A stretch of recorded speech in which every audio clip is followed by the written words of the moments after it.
अब चलते हैं क्वेश्चन नंबर 3 की तरफ, जिसमें हम लोगों ने प्रूव करना है कि मोमेंट ऑफ इनर्शिया एक्चुअली है क्या चीज़ और इसका क्या सिग्निफिकेंस है हमारी डेली लाइफ में। मोमेंट ऑफ इनर्शिया एक प्रॉपर्टी है रोटेटिंग बॉडी की जो अपोज करती है चेंज को। इसका क्या मतलब है स्टूडेंट्स, उसी तरह जिस तरह हमारे पास लीनियर फॉर्म में इनर्शिया होता है कि अगर कोई बॉडी रोटेट कर रही है किसी सर्कुलर पाथ के अलोंग, अगर उसका मास ज़्यादा है और उसके ऊपर जो लगने वाली फोर्स है जो उस बॉडी को रोकना चाहती है स्टूडेंट्स, वो उसके मास से उसके फोर्स से कम है, तो वो बॉडी अपनी स्टेट को चेंज नहीं करेगी। उस फोर्स को जो ऑपोजिट वे में लग रही है स्टूडेंट्स उसको इग्नोर करेगी और अपनी जो सर्कुलर मोशन है उसको कंटिन्यू रखेगी। लेकिन अगर उस बॉडी का मास कम है और उसको रोकने के लिए उसके ऊपर लगने वाली फोर्स ज़्यादा है, तो क्या होगा स्टूडेंट्स कि जो बॉडी है वो उस फोर्स की वजह से रुक जाएगी। ये है हमारे पास बॉडी का इनर्शिया।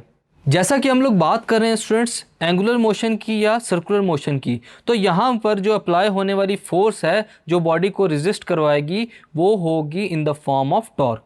मैथमेटिकली अगर हम लोग इसको लिखना चाहें स्टूडेंट्स, तो हम लोग इसको लिखते हैं as the product of mass and the square of the distance R from the axis of rotation. Mathematically हम लोग इसको लिख सकते हैं students I is equal to M R square.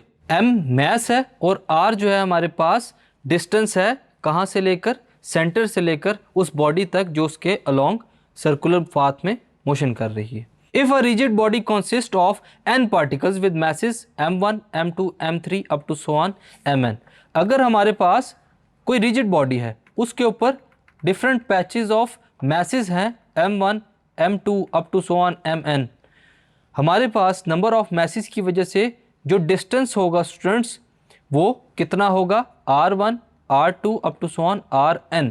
Centre of gravity से लेकर जो डिस्टेंस होगा उसको हम लोगों ने r से रिप्रेजेंट करना है। तो जो टोटल मूवमेंट ऑफ इनर्शिया होगा स्टूडेंट्स वो होगा I is equal to m1 r1 का स्क्वायर, m2 r2 का स्क्वायर, m3 r3 का square up to so on mn rn का स्क्वायर। यहाँ पर हमारे पास तमाम पैचेस के जो मूवमेंट ऑफ इनर्शियाज हैं स्टूडेंट्स वो तमाम ऐड होंगे, जिसकी वजह से हमें जो टोटल बॉडी है उसके मूवमेंट ऑफ इनर्शिया को फाइंड करने का तरीका ईजिली पता चल सकता है।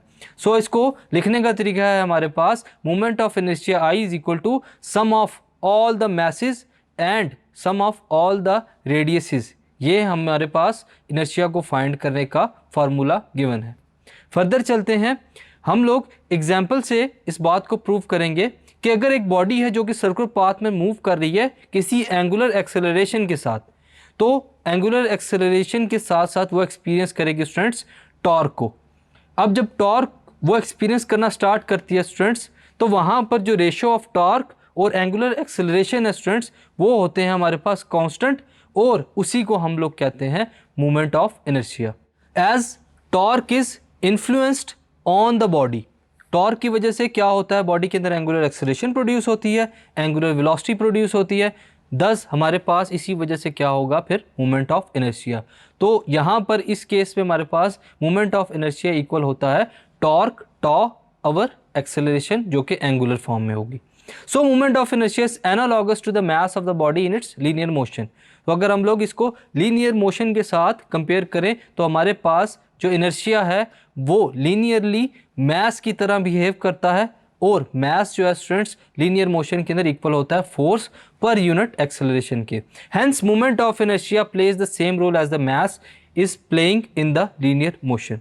सो स्टूडेंट्स इस क्वेश्चन में हम लोगों ने देखा जो मूवमेंट ऑफ इनर्शिया है वो वही रोल प्ले करेगा जैसे मास रोल प्ले करता है in the form of linear motion.